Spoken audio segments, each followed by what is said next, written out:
देवदूत नवदुर्गा डॉक्टर माधवी पंधारे यांची यशस्वी जीवनगाथा। आज आपण खऱ्या मानव रूपातील देवदूत नवदुर्गा म्हणजेच नाक कान घसा तज्ज्ञ तथा भिवंडीतील स्वर्गीय इंदिरा गांधी उपजिल्हा रुग्णालयाच्या मुख्य वैद्यकीय अधीक्षक MS डॉक्टर माधवी पंधारे यांच्याविषयी जाणून घेणार आहोत। कारण त्यांनी कोरोना महामारीच्या काळात घरादाराशी लांब राहून माणूस या नात्याने आपण समाजातील लोकांचं काही देणं लागतो म्हणून सतत 6 महिने रुग्णालयात रुग्णांची सेवा केली आहे आणि कोरोनाच्या कठीण काळातील कडू आठवणी सांगितल्या। त्याचप्रमाणे नकारात्मकतेमुळे डॉक्टर नर्सेस यांच्यावर रुग्णांच्या नातेवाईकांकडून होणाऱ्या हल्ल्यांबाबत पंधारे यांनी खंत व्यक्त करून डॉक्टरांसह रुग्णांनी नकारात्मक ऊर्जेवर मात करून सकारात्मक ऊर्जा अंगीकारणं गरजेचं असून यासाठी अध्यात्म करण्याचा सल्लाही दिलाय। तर देवदूत म्हणून रुग्णसेवा करत असतानाच त्यांनी स्वतःचे काही छंद जोपासून विविध बक्षिसांना गवसणी घालून प्रावीण्य मिळवलंय।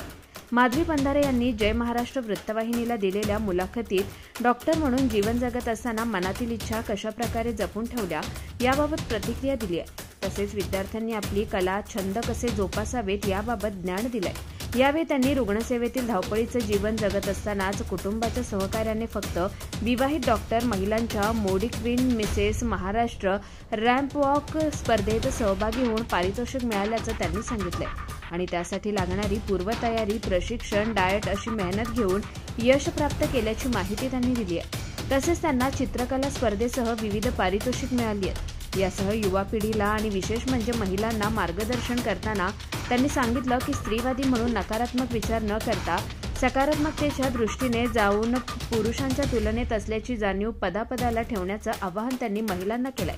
तसेच स्वच्छ मनाने प्रबळ इच्छाशक्ती मनात ठेवून संसारी करिअरच्या नाण्याची दुसरी बाजू आहे असं समजावून कुटुंबाला सोबत घेऊन चालल्यानं कुटुंबही तुम्हाला मदत करेल असा महत्त्वाचा सल्ला त्यांनी महिलांना दिला।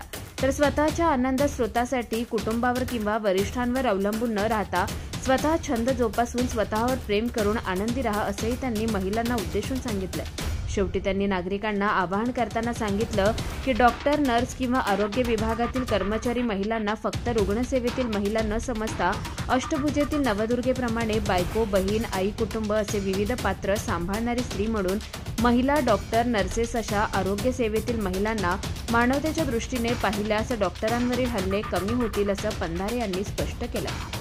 आपल्या परिसरातील बातम्या आता आपल्या मोबाईलवर पाहण्यासाठी आमचं चॅनल सबस्क्राइब करा।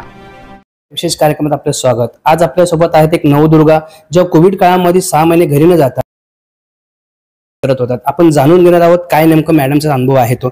मॅडम काय सांगाल, तुमचा अनुभव कसा होता? कोविड काळात तुम्ही 6 महिने घरी नव्हते गेले, कसा होता? सगळ्यात पहिले धन्यवाद देऊ इच्छिते मी की ज्यांनी ही नवदुर्गा उपक्रम हा महिलांच्या सन्मानार्थ चालू केलेला आहे आणि सगळ्या महिलांना ज्या आपल्या वेगवेगळ्या कार्यामध्ये आपल्या कर्तृत्वामध्ये पुढे आहात त्यांना बोलण्याची संधी दिली।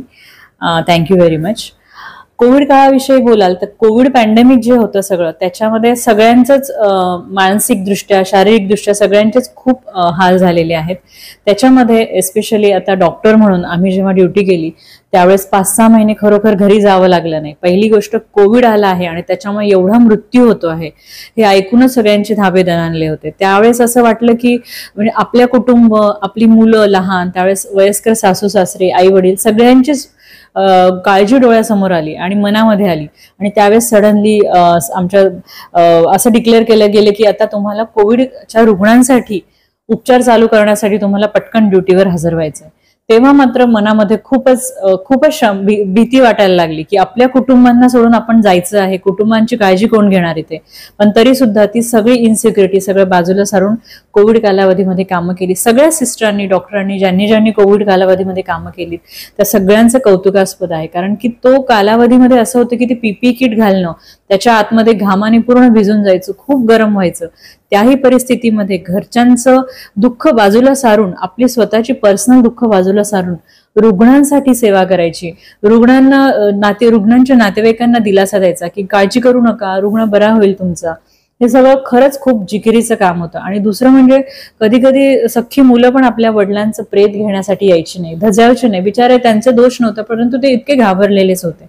तर अशा सगळ्या रुग्णांना, त्यांच्या नातेवाईकांनाही दिलासा देणं आणि त्याच्यामध्ये स्वतःची आपली कंटिन्युअस, आपण खचून न जाता कंटिन्युअस पॉझिटिव्ह राहणं खूप महत्वाचं होतं.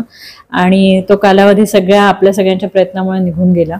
असं झालं की कोविड पॅन्डेमिकच्या नंतर त्या कालावधीमध्ये सगळ्यांनी, डॉक्टरांचा, सिस्टरांचा, सगळ्या कर्मचाऱ्यांचा, ज्यांनी क्लिनिकल जे होते कर्मचारी, त्यांचा खूप उदो केला, टाळ्या वाजवल्या, थाळ्याही वाजवल्या. पण ह्या परिस्थितीमध्ये त्यानंतर हळूहळू असं व्हायला लागलं की बऱ्याच वेळा डॉक्टर शेवटी एक माणूस आहे, तो किती काळ पॉझिटिव्ह कंटिन्युअस राहू शकतो, तोही कुठेतरी खचणार, त्याचंही जेवणा खावणाचे प्रॉब्लेम्स होणार, त्यालाही वेळ मिळणार नाही फॅमिली करता. आता मी 5-6 महिने गेले नाही, असे बरेचसे जण होते, ते जाऊ शकले नाही. त्यामुळे जे होम सिकनेसचा जो फिलिंग होता, घरी न गेल्यामुळे येणारं नैराश्य, या सगळ्या गोष्टींमुळे कुठेतरी आम्हीही निगेटिव्ह एनर्जीमध्ये जातो. आणि मग अशा परिस्थितीत येणारा जो रुग्ण असतो, त्याचे नातेवाईक असतात, तेही ऑलरेडी कुठेतरी त्रस्त झालेले असतात त्याच्या आरोग्यामुळे, त्याच्या हेल्थमुळे. आणि मग बऱ्याच वेळा मग असे कॉन्फ्लिक्ट होतात. आणि तो कॉन्फ्लिक्ट जो आहे, त्यांची रुग्णांची निगेटिव्ह एनर्जी आणि मग डॉक्टर आणि सिस्टरांची असणारी निगेटिव्ह एनर्जी, ह्या गोष्टींमुळे मग डॉक्टरांवर होणारे हल्ले, हॉस्पिटलची तोडफोड, अशा गोष्टी घडत असतात. डॉक्टरांवरचे हल्ले, जसं आपण बोलत होतो, की त्याच्या अनुषंगाने मग बऱ्याच वेळा काय होतं, रुग्णांचे नातेवाईक कधी कधी लोकप्रतिनिधींचे कार्यकर्ते असतात, किंवा लोकप्रतिनिधींचा बऱ्याच अंशी सहभाग, म्हणजे सपोर्ट असतोच, सहकार्य असतंच, परंतु बिचारे ते पण नातेवाईक त्रस्त झालेले असल्यामुळे त्यांच्याकडून थोडंसं डॉक्टरांविषयी किंवा सिस्टरांविषयी भांडणं होणे, एकमेकांमध्ये भांडणं होणे, कुरबुरी होणे. प्लस कधी कधी पत्रकारांना माहिती हवी असते, काहीतरी बातमी हवी असते, पॉझिटिव्ह असू दे, निगेटिव्ह असू देत, त्यांना सनसनाटी बातमी असल्यामुळे मग त्यांचं काय झालं. कधी कधी काय होतं की डॉक्टर पण बऱ्याच वेळा असहाय्य असतो, की अरे हा रुग्ण बरा का नाही होते, मी ह्याच्यावरती एवढे हे अँटीबायोटिक केले, मग चेंज केले, ट्रीटमेंट लाईन चेंज केली, ऑक्सिजनचं हे केलंय, पण तरी सुद्धा तो बरा होत नाही. त्यामुळे डॉक्टर पण ऑलरेडी अस्वस्थ असतो. आणि अशा परिस्थितीमध्ये मग कार्यकर्ते, पत्रकार यांचे फोन, रुग्णांचे नातेवाईक, त्यांचे हल्ले होणे, ह्याच्यातून हे नाही व्हायला पाहिजे. ह्या गोष्टी होत राहतात. जी कंटिन्युअस येणारी जी निगेटिव्हिटी आहे, हॉस्पिटलमध्येच इन जनरल निगेटिव्ह जे वातावरण असतं, त्याच्यावरती पार, त्याच्या पलीकडे जाऊन आपले राग, दोष, लोभ जे काही आहेत, ह्या गोष्टी पलीकडे जाऊन आपण कुठेतरी आपल्या स्वतःला माणूस म्हणून, एक पर्सनली, डॉक्टर असण्याच्याही पलीकडे जाऊन बऱ्याच वेळा माणूस म्हणून बघण्याची गरज असते. मग अशा परिस्थितीमध्ये आपण स्वतःला पॉझिटिव्ह कसं ठेवू शकतो, तर बऱ्याचशा गोष्टी आहे की ज्यामुळे आपण आपली स्वतःची एनर्जी जी आहे ती पॉझिटिव्ह ठेवू शकतो, जेणेकरून आपण जेव्हा रुग्ण किंवा नातेवाईक इतरांशी बोलतो त्यावेळेस ती आपली पॉझिटिव्ह एनर्जी त्यांच्या निगेटिव्ह एनर्जीवर मात करून त्यांनाही कुठेतरी आपल्या सोबत बोलण्या योग्य होऊ शकतात ते. आणि मग बरेच वेळा हल्ले आणि कॉन्फ्लिक्ट्स कमी होऊ शकतात. तर आता तुम्ही म्हणाल की पॉझिटिव्ह कसं राहणं कंटिन्युअस शक्य आहे का नाही शक्य? आपण अशा क्षेत्रामध्ये आहे, सेवा देण्याच्या क्षेत्रामध्ये आहे, रुग्णसेवेच्या, त्यामुळे पॉझिटिव्ह राहणं गरजेचंच आहे.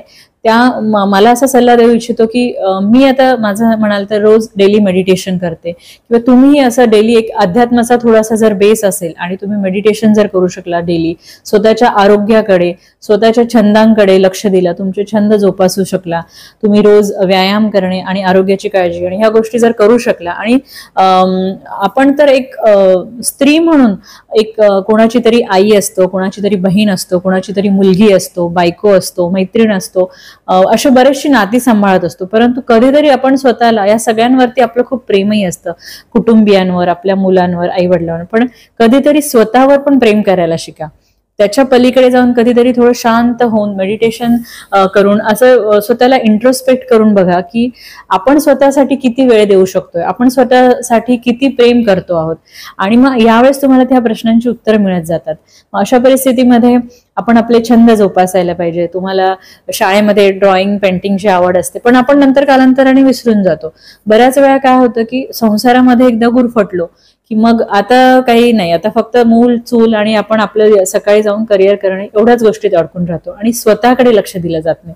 सेल्फ लव्ह ही खूप महत्वाची गोष्ट आहे. मग त्यावेळेस मग तुमचे जे छंद राहून गेले असतील, पेंटिंगचे, ड्रॉइंगचे, ते तुम्ही पूर्ण करू शकतात. तुमचं एखादं बकेट लिस्ट असेल आयुष्यामध्ये की अरे आपल्या ह्या गोष्टी राहून गेलेल्या आहेत छंद, तर ते छंद जोपासू शकता. डान्स आहे, तुमचं कशात पार्टिसिपेट करणं असू देत, रॅम्प वॉक असू देत, अशा बऱ्याचशा गोष्टी आहेत ते त्याच्यातून तुम्ही तुमचे छंद जोपासू शकतात. नक्कीच मॅडम, तुम्ही उत्तम डॉक्टर पण आहात आणि उत्तम रॅम्प मध्ये तुमचा नंबर आला होता, त्याच्याबद्दल काय सांगाल?